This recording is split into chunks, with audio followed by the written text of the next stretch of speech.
இங்கே நம்ம இன்னும் அந்த பொண்ணு சொன்ன கோடை டீகோட் பண்ணுறப்போ அது ஒரு பாய்சனஸ் பிளான்ட்டுன்னு ரிசல்ட் கிடைக்கிது. வைஷ்ணவி 2 நாளைக்கு முன்னாடி செத்து போயிட்டானா நான் பார்த்த பொண்ணு யாரு அப்படின்னு சொல்லி நம்ம ஹீரோயின் திங்க் பண்ணிட்டு இருக்க. வைஷ்ணவி சாகிறதுக்கு 2 நாளைக்கு முன்னாடி கடைசி ஆர்யாவுக்கு தான் மெசேஜ் பண்ணியிருக்காங்க. அதனால இப்போ போலீஸ் அவரை கூப்பிட்டு வச்சு விசாரிச்சுட்டு இருக்காங்க.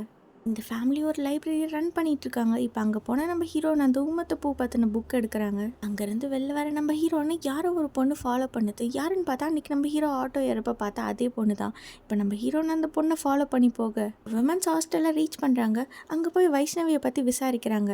என்னன்னு பார்த்தா கொஞ்சம் மாதத்துக்கு முன்னாடி நம்ம வைஷ்ணவி அந்த ஹாஸ்டலில் தான் ஸ்டே பண்ணியிருப்பாங்க. வைஷ்ணவியோட ரூம் அவங்களோட திங்ஸ்ன்னு சொல்லி எல்லாத்தையுமே நம்ம ஹீரோன் பார்த்துட்டு இருக்க. இந்த பக்கம் ஃபேமிலியில் இருக்க ஒரு ஒருத்தராக தனித்தனியாக கூப்பிட்டு இன்ட்ராகேட் பண்ணிட்டு இருக்காங்க. இப்போ அந்த இடத்துக்கு வந்து நம்ம இந்தோ ஆரியா கூப்பிட்டு போய் தனியாக பேசுகிறாங்க. என்னோட கல்யாணம் நடந்ததுலேருந்து உங்கள் ஃபேமிலி மூலமாக எனக்கு மிஸ்டீரியஸாக எல்லாமே நடக்குது. உங்கள் வீட்டில் இருக்க எல்லாருமே ரொம்ப மிஸ்டீரியஸாக இருக்கீங்க. எனக்கு நடந்த எல்லாமே என்னை கொலை பண்ண ட்ரை பண்ணாங்களா இல்லை யாராச்சும் என்னை காப்பாற்ற ட்ரை பண்ணாங்களா? எல்லாத்தோட பெரிய மிஸ்ட்ரியே நீ தான் இது எல்லாத்தையுமே பண்ணியிருக்க. உங்ககிட்ட ப்ரூஃப் இருக்கா? ப்ரூஃப் இல்லாமையே நான் இதெல்லாம் பேசுவேன் அப்படின்னு நம்ம ஹீரோயின் சொல்லிட்டு அந்த இடத்த விட்டு வெளில வராங்க. யாரோ ஒருத்தர் காரில் இருக்க மொத்த ஃபேமிலியும் அதை பார்த்துட்டு பயப்படுறாங்க. இதோட இந்த சீரீஸ் முடியுது.